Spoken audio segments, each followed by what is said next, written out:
G'day guys, this is Nick from Stridewise.com, and today I'm dragging myself and my wrong opinions because when I started this channel about boots and like fashion-proof clothing or whatever, I was an enthusiast. I wasn't quite an expert. Like, I researched a ton for my videos, but I got a lot wrong, and since then I've resoled boots, I've made a pair from scratch. Red Wing even named me one of their trusted footwear experts, and I probably wouldn't call myself an expert right now, but I do need to set the record straight on some mistakes I've made throughout the years. Let's jump into it. Number one, leather soles suck.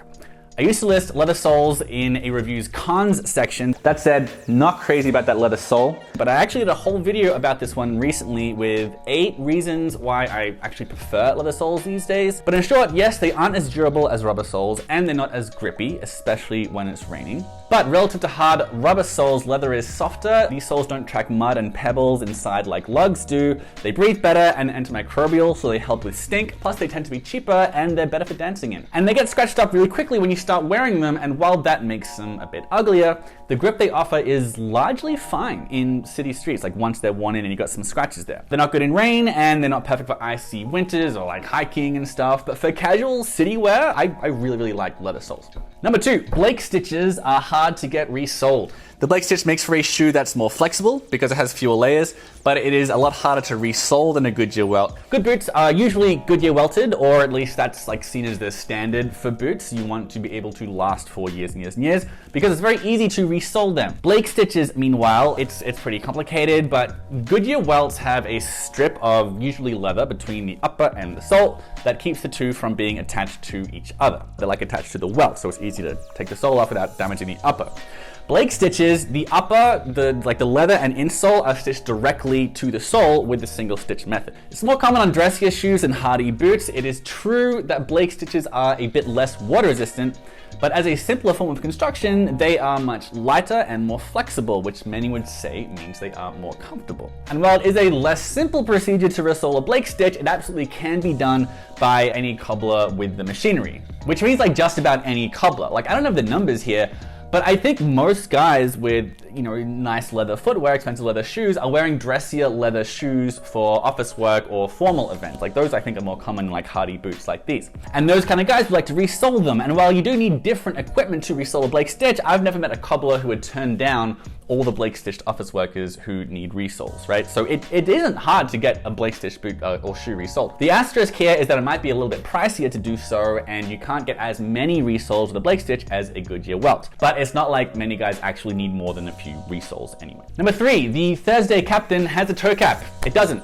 I think the most popular boot in New York is Thursday Boot Company's Captain boot, and I messed up because a true toe cap is another layer of leather over the toe, ostensibly to add protection like you see on the Red Wing Iron Ranger here.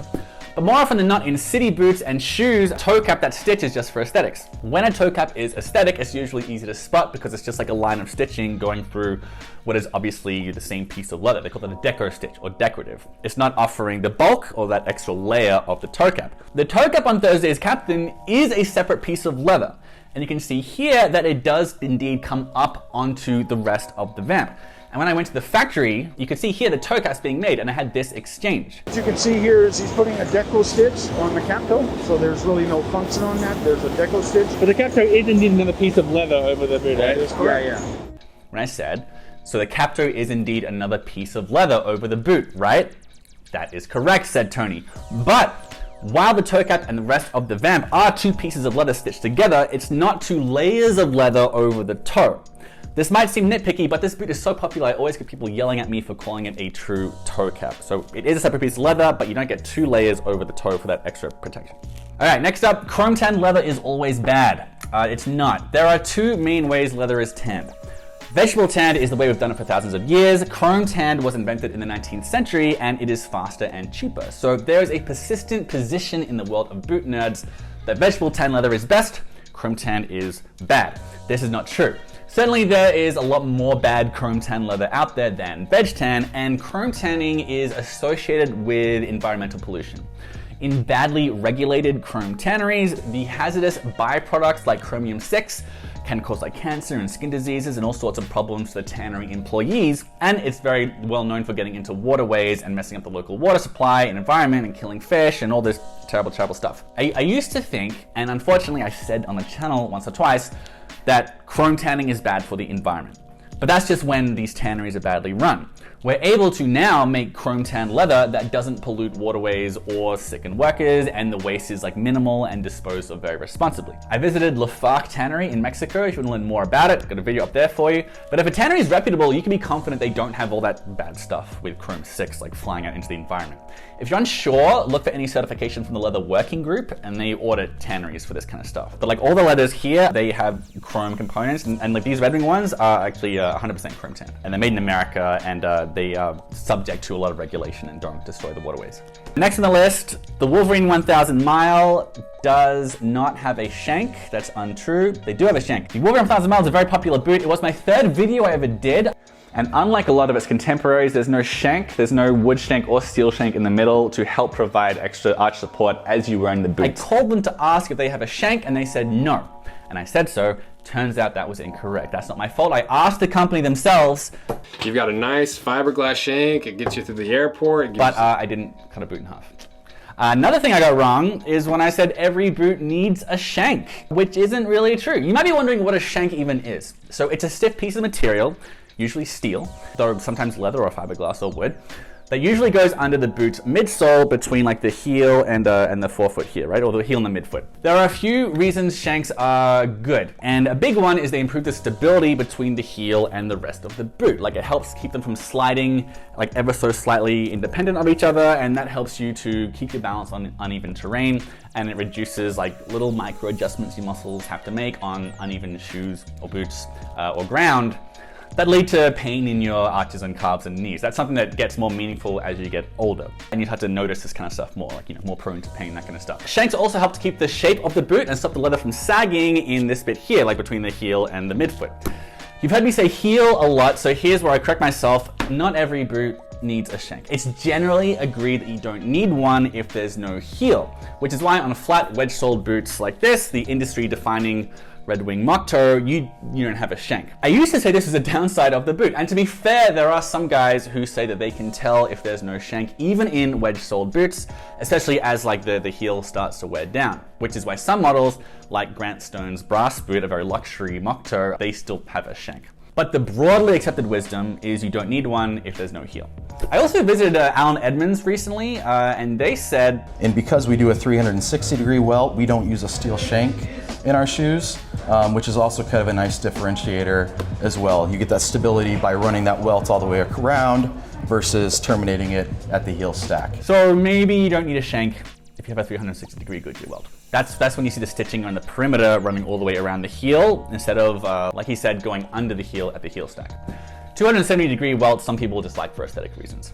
Speaking of which, another mistake I made, 270-degree Goodyear welts are less water resistant than 360-degree Goodyear welts. I don't know, man. A lot of this stuff is still up for debate, but I shouldn't have been so normative with that claim. Most shoemakers and cobblers I talk to say there's no real practical difference with water resistance. It's really just an aesthetic thing. Some guys prefer a less bulky heel, which you get with the 270-degree welt on the Red Wing Iron Ranger.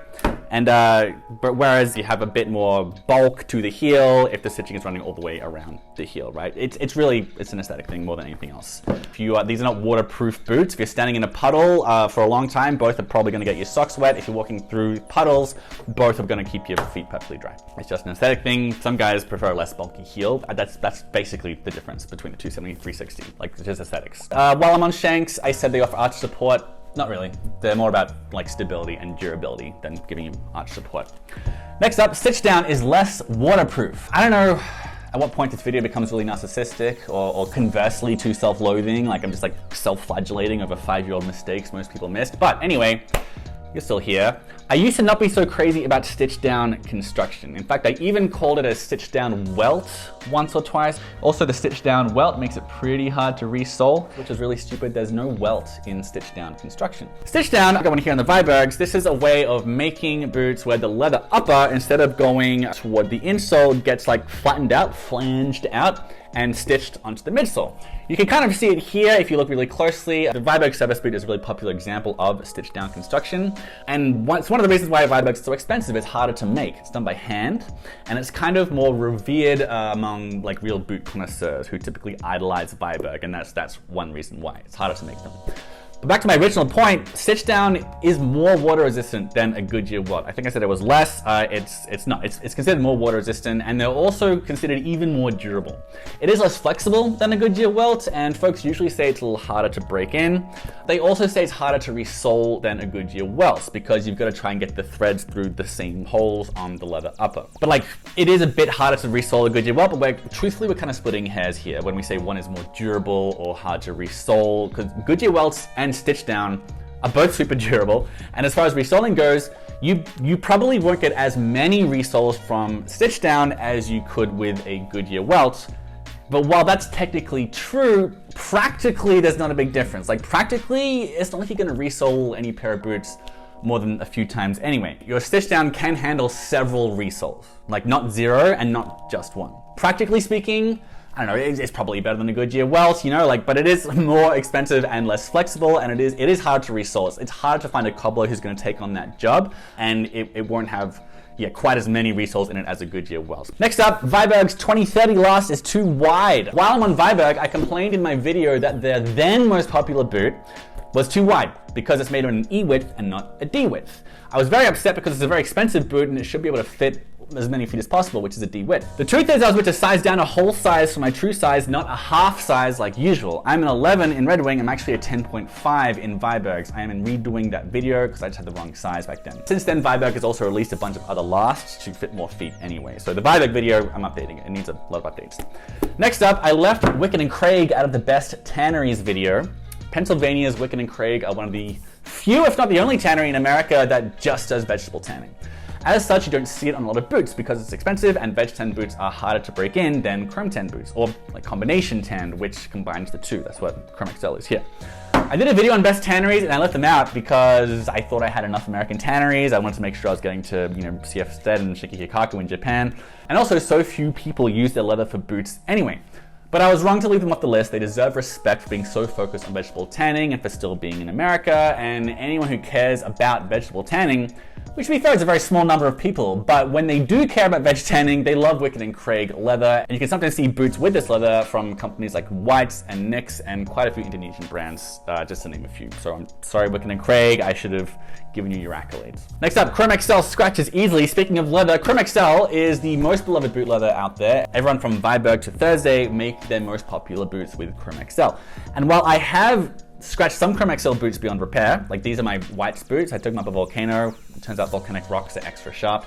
But generally, I would say, like, I used to say Chromexcel scratches really easily, but you can actually buff scratches out of Chromexcel very easily because it's a pull-up leather.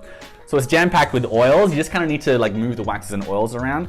Phil at Ashland Leather says you just need to put a little bit of Venetian shoe cream on the scratched area, and then just like rub it repeatedly with your finger or a soft cloth or like the backside of a spoon, and it'll be fine. So if you're worried about scratches, if you're really worried about scratches, you should just get rough out boots though. Like this is the other side of the leather. They're tanks. They barely scratch at all. But don't be so worried about scratches that you don't get Chromexcel, because like broadly, like day-to-day scratches, you can get out of Chromexcel just fine. Next up, all Red Wing work boots are made overseas. That's wrong. Red Wing Heritage's boots, the more fashion-focused side of the brand, all of those are made in Minnesota. The majority of Red Wing's work boots, which is like a separate arm of the company, are made in Asia. However, you can find some models, you can find by filtering the results on their site, and then you'll find like many of them, like the Supersole line, are made in the USA. And even more than that, are made in the USA or assembled in the USA with imported components. I said all their work boots were made overseas, just most of them are, so sorry Red Wing. Next up is the second last one. It's not a cork midsole. You can pinpoint the exact moment I learned that I shouldn't have been saying cork midsole all these years in this video where Master Cobblers Trenton and Heath resoled my most worn out boots with me. Now the midsole, they usually say it's a cork midsole, but cork isn't often usually... So the cork is gonna fill the cavity, and when we crack them open, you'll see exactly what we're talking about. But the midsole is strictly between your welt and your outsole. Yeah, you wouldn't call the cork a midsole, would you? No, yeah. No, it's just a filler. I used to say cork midsole, it's cork filling. The midsole is strictly between your welt and your outsole. The cork is a filler that's underneath the insole and helps with comfort and a bit of temperature regulation and shock absorption. Now, in my defense, on Red Wing's website, they call it a cork midsole. So this isn't my fault, really. I assume that Red Wing was using the right terminology, but no, they have a rubber midsole Cork is the filling. That's not a midsole. Lastly, suede is delicate. That's not true. Suede does stain very easily, but it's not less durable than full grain leather in and of itself. I just visited CFZ in England. They're the undisputed best suede tannery on earth. And I learned a ton about suede. Like, you probably didn't know there are dozens of different suedes you can make. Suede is it's split to expose these kind of fleshy fibers here, but that doesn't mean it's thinner than full grain leather by definition, because that's almost always shaved down a degree as well. That's why some full grain leather is 1 millimeter thick and some are 2.5 millimeter thick, even though both are called full grain. Suede is a pain in the ass to keep clean. That's why I needed this video up here to show how to clean it, and it's why a ton of brands make waterproof suede like these Thursdays, which are like imbued with hydrophobic oils, or waxed suede like this. But while unwaxed suede is annoying to clean, it's not necessarily less durable. There are a lot of really cool old aged suede boots like these. You get good suede, it'll last a long time. You just gotta put some effort into keeping them clean. And that's it. That's everything I have for now. Also, every price I've ever said is wrong now, obviously. And a fair few of the sizes, like Thursday has changed, like all of their lasts. I need to refigure all that out, like how to size those boots. That's a video for another time though. This is the video for today. Thanks for watching this far, and I guess if there's more I've screwed up over the years, let me know in the comments below. Or just DM them to me. I'm not sure how much more I can publicly air my flaws. I need a little break. But I will catch you in the next video. And in 5 more years, where I'll tell you all the things I was wrong about today. Bye, everyone.